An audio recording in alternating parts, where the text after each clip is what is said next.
আপাপ, আপা গো, আমার বড় খিদে লেগেছে আপাপ, দুটো ভাত দাও খাই। দুধ কলার দরকার নেই, ডাল ভাত হলেই চলবে। খামোখা ছাগলের মতো কান টেনে টেনে অমন লম্বা করছিস কেন? হ্যাঁ, আপা তোকে কলেজে পাঠিয়েছিল মানুষের মতো মানুষ হতে, আর তুই হলে কিনা একটা ছাগল। এনে আবার বাল্য শিক্ষার থেকে শুরু কর। আমাদের ছোট নদী চলে বাঁকে বাঁকে, বৈশাখ মাসে তার হাঁটু জল থাকে। পার হয়ে যায় গরু, পার হয় গাড়ি, তুই ধার উঁচু তার ঢালু তার পাড়ি।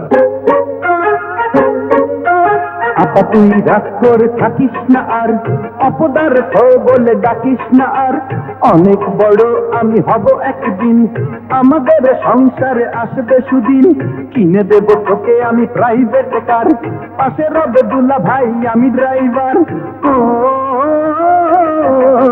রানীর মতো গাড়ির পিছে থাকবি শুয়ে, আমার দেয়া নতুন শাড়ি অঙ্গে জড়িয়ে। রানীর মতো গাড়ির পিছে থাকবি শুয়ে, আমার দেয়া নতুন শাড়ি অঙ্গে জড়িয়ে। কিরে, তোর বোন তো হাসে না। মিন্টু মিয়া গাড়ি কিনে চালাবে নিজে, শুয়ে রবে আপা সেই গাড়ির পিছে। মিন্টুর পাশে বসে রবে দুলা ভাই, গাড়ির ভিতরে আর জায়গা তো নাই। গাড়ির পিছে ঢাকনা খুলে ডিক্কির ভিতরে ভাপে বসে থাকবে বসে কষ্ট করে। ও একটু হেসে বল না আপা কেমন হবে, এক গাড়িতে পরিবারের সবাই রবে। একটু হেসে বল না আপা কেমন হবে, এক গাড়িতে পরিবারের সবাই রবে।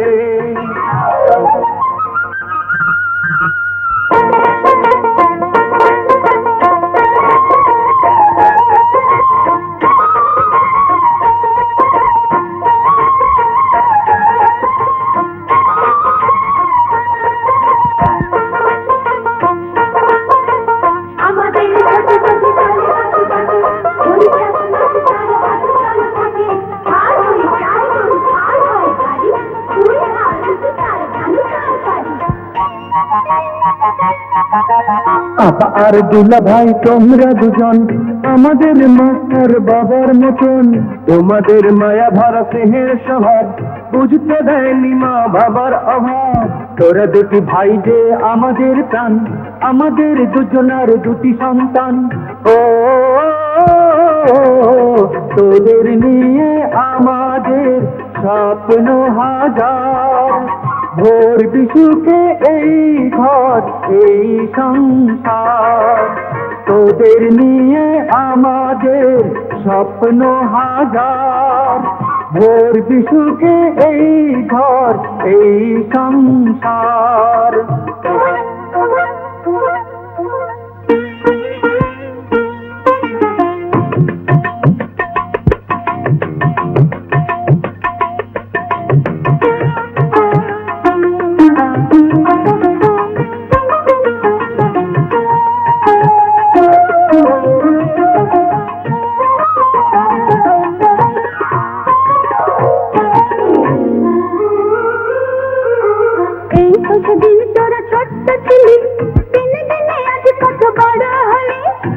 ভরে দোয়া করি বড় হবে আর এমন সোনার ছেলে থাকবে না কারো। এরপর আমাদের ঘর আলো ভরে, দেখে শুনে দুটি বউ আনবো ঘরে। কিন্তু জন্যে আনবো এক ডানা কাটা পরি, মিন্টুর জন্যে আনবো ঘরে রাজকুমারী। মিন্টুর জন্যে আনবো এক ডানা কাটা পরি, মিন্টুর জন্যে আনবো ঘরে রাজকুমারী।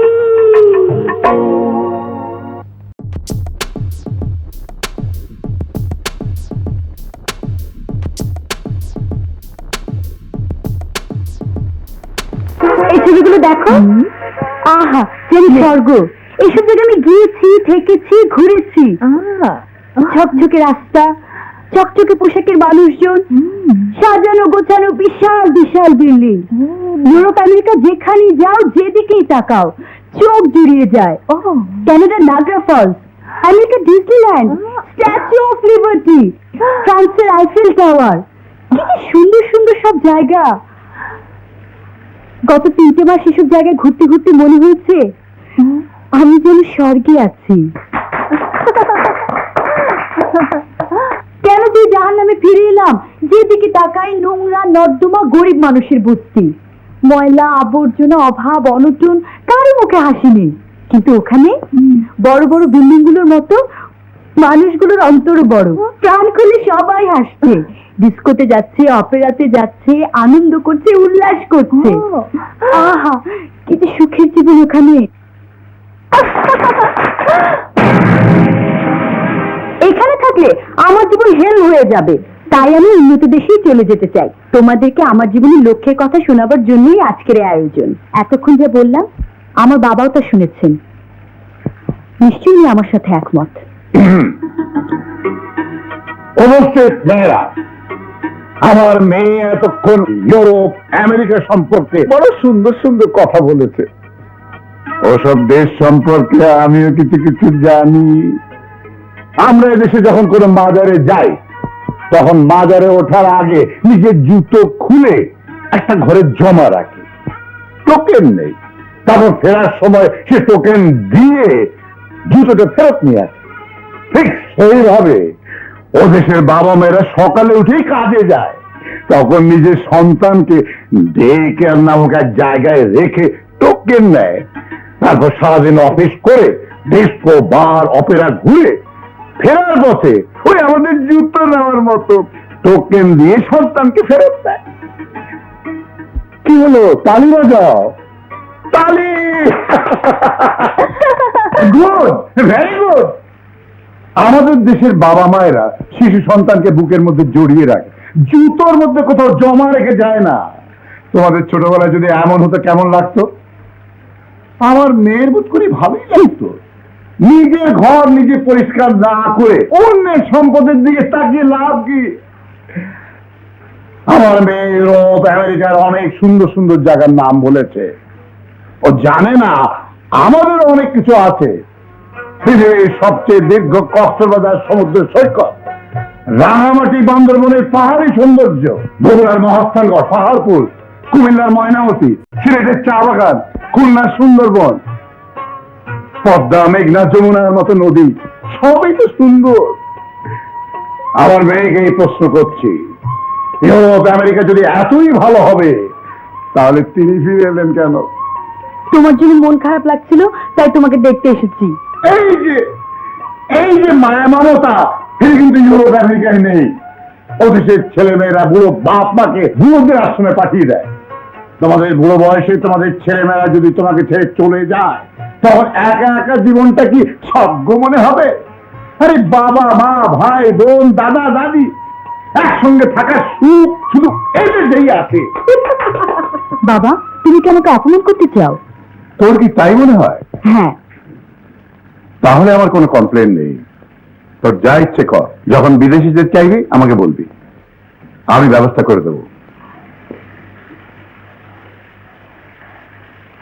ফ্রেন্ড, চলো খেতে যাই। সাহেব, এই মেয়েকে আপনি কোলে পিঠে করে মানুষ করেছেন, এই মেয়ের জন্য আপনি বিয়ে করেননি, আর এই মেয়েকে এখন আপনি বিদেশ পাঠিয়ে দিতে চাচ্ছেন। আরে জনস্তিনী, আমার বুদ্ধির পরিমাপ তুই করতে পারবি না।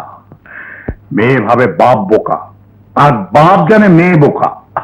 মেয়ে জানে বাপ বোকা, বাপ জানে মেয়ে বোকা। আর আমি এসব নিয়ে মাথা ঘামাস না, যা খাওয়ার ব্যবস্থা কর। আচ্ছা আচ্ছা। দাঁড়াও, খুব ইম্পর্টেন্ট চিঠি, এক্ষুনি নিজ পোস্ট করবে। জি, ভুল হয় না জানো? না না। এই নাও তোমার রিক্সা ভাড়া। জনস্তিনী, দেখি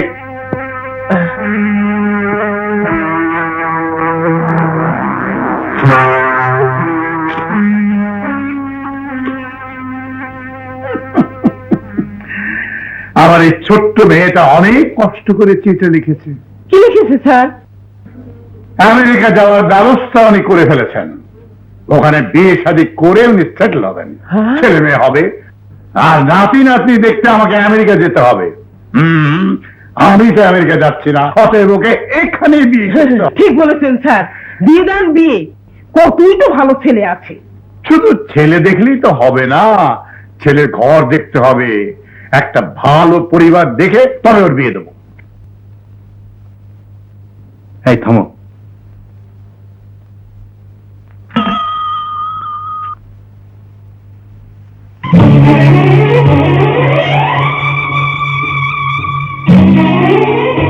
অফিসে হরতাল চলছে, সময় মতো বেতন পাবো কি পাবো না তা ঠিক নেই, হয়তো দেরি হবে, কিন্তু সংসার কি করে চলবে সে দায়িত্ব তো আমার। আমি সংসারের কর্তা, আমার উপরে এটুকু ভরসা তুমি রাখতে পারলে না? দরকার হলে আমি ধার করতাম। আমার সঙ্গে আলাপ না করে তুমি কেন গয়না বিক্রি করতে গেলে? কালই তুমি গয়নাগুলো ফেরত নিয়ে আসবে। 1 মিনিট।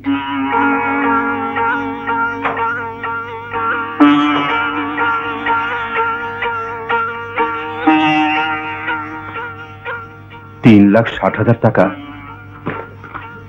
এটা চিন্টু মিন্টুর নামে? হ্যাঁ, বিয়ের পর থেকে প্রতি মাসে তোমার বেতনের টাকা থেকে 2000 টাকা করে আমি ওদের নামে জমিয়েছি, আমাদের একটা ঘরের ভাড়া হিসাবে। কোনোদিন কেউ যেন বলতে না পারে ভাইয়ের বাড়িতে আমরা বিনে পয়সায় থাকছি। বলবে না জানি, তবুও মানুষের মন তো, যদি হঠাৎ কথা উঠে যায়, তাই প্রতি মাসে ঠিক 2 তারিখে এই টাকাটা আমি ব্যাংকে জমা দেই। সংসার তো তুমিই চালাও, এমনকি চিন্টুর বেতনের টাকাও আমি কখনো হাত দিইনি। সংসার খরচের ভাবনা আমি তোমার হাতে দিয়ে নিশ্চিন্ত, কিন্তু এই টাকাটা সময় মতো জমা না দিলে তোমারই মান সম্মানের ব্যাপার হয়ে দাঁড়াতো, বুঝলে কর্তা সাহেব? আর গহনা আমি বিক্রি করিনি, বন্ধক রেখেছি। আমার কর্তা সাহেব বেতন পেলেই ওগুলো ছাড়িয়ে আনবো। Mamata, I am sorry, hmm. Please. থাকা কুচু থালা খেলি, উঁচু মাখা উঁচি খেছি, তালা কুলু পিছা মারি, উঁচু হাঁচায় লাগে ললি।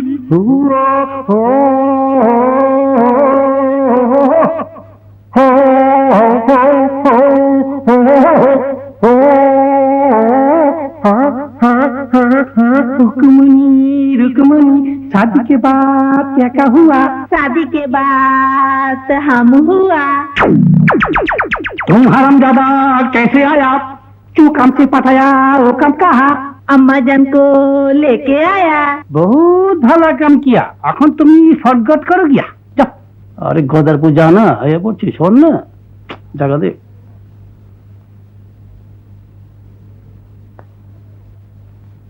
আপনি ফরিদা বেগম? জি। সালাম আলাইকুম আম্মা জান। এই আপনাকে ডেকে আনার জন্য ওই গদাকে পাঠিয়েছিলাম। কি করব বলেন? আপনার বাড়িটা জরুরি ভিত্তিতে দখল করার জন্য আমরা কোর্টে অর্ডার পেয়ে গেছি। জানি। হ্যাঁ জানেন, তারপরও স্যারের সাথে আপনি দেখা করেননি? আমি তো জানি না কাছে কাছে যাব, কি করলে কি হবে? হবে হবে, স্যারের কাছেই সব হবে। স্যার স্যার বলেন।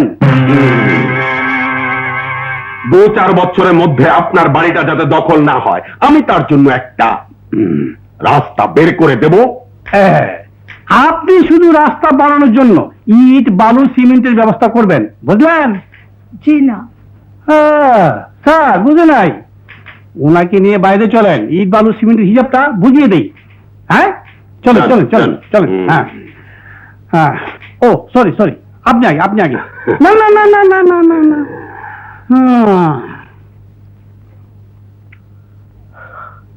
ঘুষের জন্য আজ 1 হাত বাড়িয়ে দিচ্ছে, একদিন হাত করা পড়ার জন্য 2 হাতই বাড়াতে হবে। 30,000 টাকা ঘুষ? না না না না না, ঘুষ বলবেন না আম্মা জান। ঘুষ বললে আমি খুব দুঃখ পাই। বলবেন ভিটামিন জি।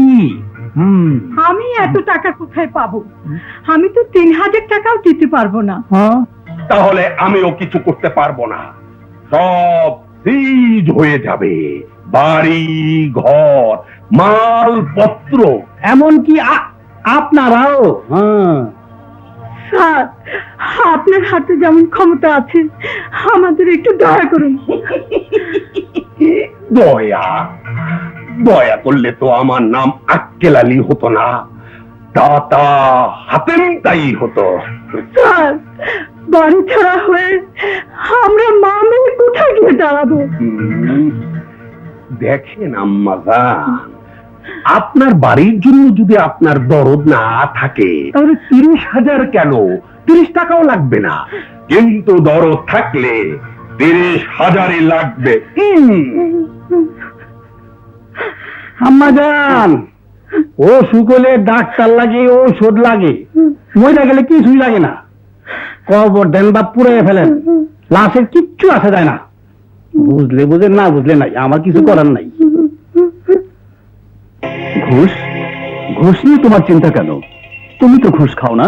স্যার, কখন এন্টি কারাপশনে হামলা হয় আমার খুব ভয় করে। আমাকে অন্য কোনো সেকশনে বদলি করে দিন, যেখানে ঘুষের কোনো কারবার নেই। আমি তো আছি, তোমার কোনো ভয় নেই। আমি সবাইকে চিনি, কে কি করছে সব বুঝতে পারি। তুমি যাও। ঠিক আছে স্যার।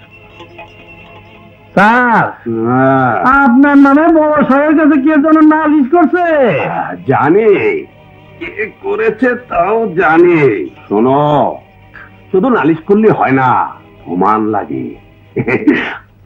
আমি কোনো প্রমাণ রাখি না। শয়তান আপনার দেখলো সালাম দিব। কি বললে? না, ও কিছু না, আমি আপনার একটু জাতে উঠালাম আর কি। স্যার, বউর একটু আবদার ছিল, আমার কি টাকা লইয়া আইব? আসলে ভালো, হ্যাঁ। না আসলে কালই লোক যাবে বাড়ি দখল করতে।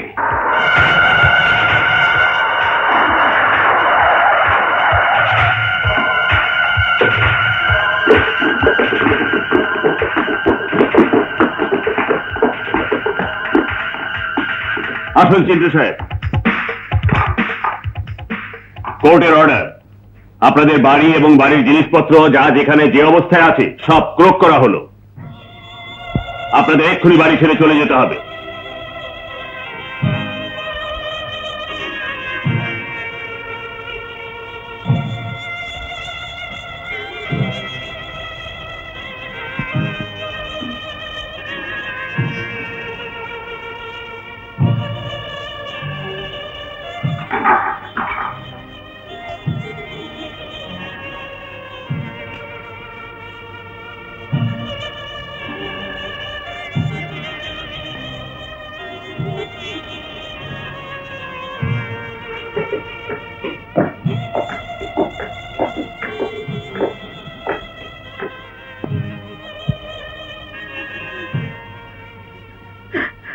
আপনাদের কোনো আত্মীয় স্বজন আছেন যেখানে গিয়ে উঠতে পারবেন? একেবারে তো খালি হাতে বেরিয়ে এলেন, কোথায় যাবেন? দেখুন, আমার খুবই খারাপ লাগছে, কিন্তু কি করব, অফিসিয়াল ডিউটি। এই যে চিন্টু সাহেব, আসুন। হ্যাঁ, যদি কিছু মনে না করেন তাহলে আমার কাছে এই আছে, রেখে দিন। আরে রাখুন না, বিপদের সময় অল্প কিছু কাজে লাগবে। আপনারা ওই পুকুর পাড়ে গিয়ে অপেক্ষা করুন, আমি অফিসে গিয়ে আর একবার ফাইলটা চেক আপ করে দেখি কিছু করা যায় কিনা। হ্যাঁ,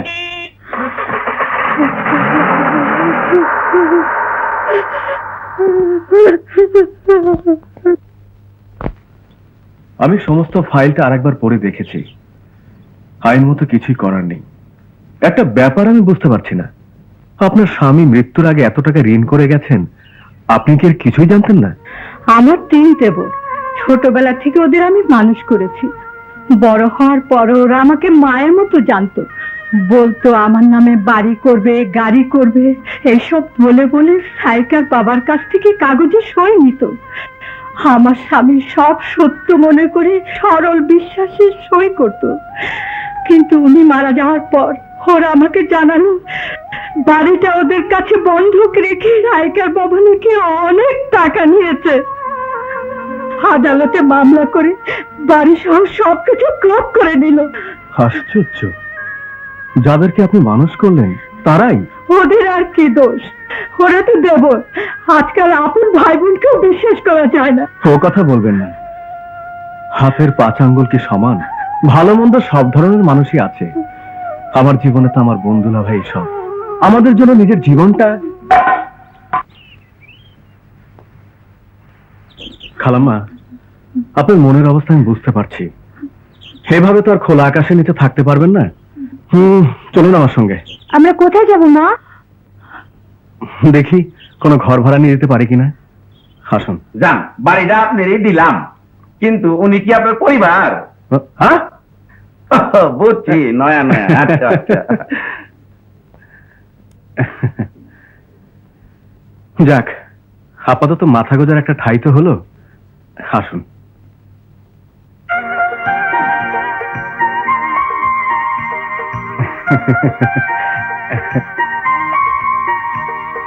খালাম্মা,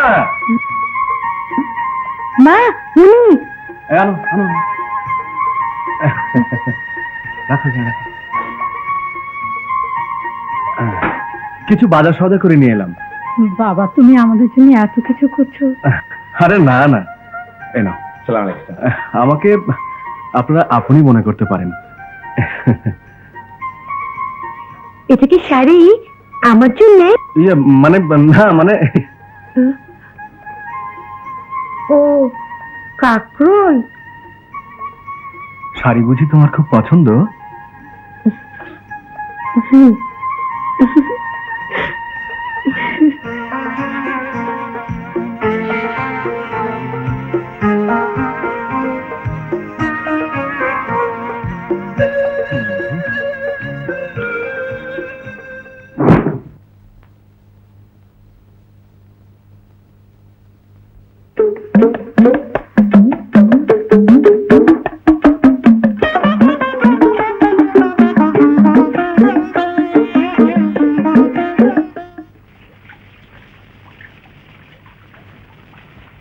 সাকা, আরে আপনি এই বৃষ্টির মধ্যে? ইয়ে, তোমার জন্য একটা শাড়ি এনেছি।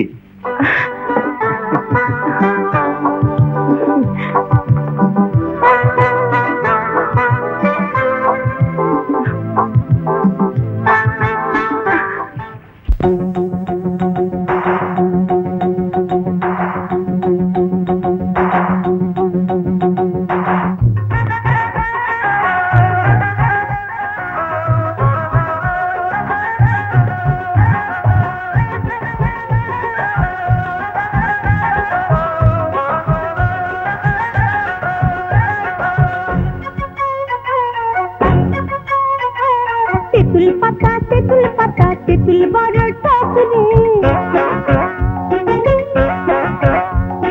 তেঁতুল পাতা, তেঁতুল পাতা, তেঁতুল বড় টক রে। তোমার সাথে প্রেম করিতে আমার বড় শখ রে। আহা আহা, তেঁতুল পাতা, তেঁতুল পাতা, তেঁতুল বড় টক রে। তোমার সাথে প্রেম করিতে আমার বড় শখ রে। আহা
তেঁতুল পাতা, তেঁতুল পাতা, তেঁতুল বড় টক রে। তেঁতুল পাতা, তেঁতুল